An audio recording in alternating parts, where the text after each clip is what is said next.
প্রিয় দর্শক বন্ধুরা, আজ আমরা বাংলার শিক্ষা পোর্টালে ছাত্রছাত্রীদের সেকশন এবং রোল নাম্বার কিভাবে আপডেট করতে হয় তা এক ঝলকে দেখে নেব। চলো দেখে নেওয়া যাক। তার আগে চ্যানেলটিকে সাবস্ক্রাইব করে নিতে ভুলো না। প্রথমেই আমাদেরকে বাংলার শিক্ষা পোর্টালের লগইন পেজে গিয়ে স্কুলের আইডি এবং পাসওয়ার্ড দিয়ে লগইন করে নিতে হবে। লগইন করার পর বাঁ দিকের যে মেনু আছে, মেনুর 3 নম্বর অপশান স্টুডেন্ট এন্ট্রি এবং আপডেট, এখানে চলে যেতে হবে। এর আন্ডারে সাব মেনু রয়েছে আপডেট সেকশন এবং রোল নাম্বার। আমরা এখানে চলে যাব। এখানে গিয়ে আমরা স্কুল ওয়াইজ ক্লাসের সংখ্যা দেখতে পাবো এবং তার পাশে একটি করে সাবমিট বাটন দেখতে পাবো।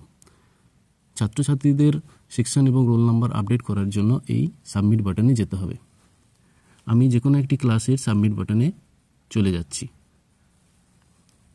আমি ক্লাস 1-এর সাবমিট বাটনে ঢুকেছি।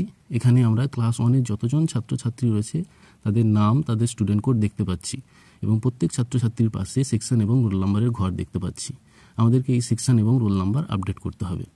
তোমার ক্লাসের যদি একটি করেই সেকশন থাকে তাহলে এখানে একটি সেকশন দেখাবে, আর কোনো অপশান থাকবে না।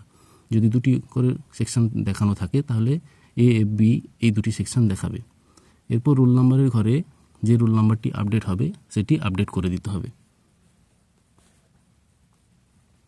এবং নিচের দিকে সাবমিট বাটন আছে, সাবমিট করে দিতে হবে। তাহলেই সাবমিট হয়ে যাবে। দেখো একটি মেসেজ দিয়েছে, স্টুডেন্ট ইনফরমেশন আপডেট সাকসেসফুলি। এইভাবে প্রত্যেক ক্লাসের স্টুডেন্টের নামের এগেনস্টে সেকশন এবং রোল নাম্বার আপডেট করে আমাদেরকে সাবমিট করে বেরিয়ে আসতে হবে। তাহলেই পুরো প্রক্রিয়াটি সম্পূর্ণ হয়ে যাবে।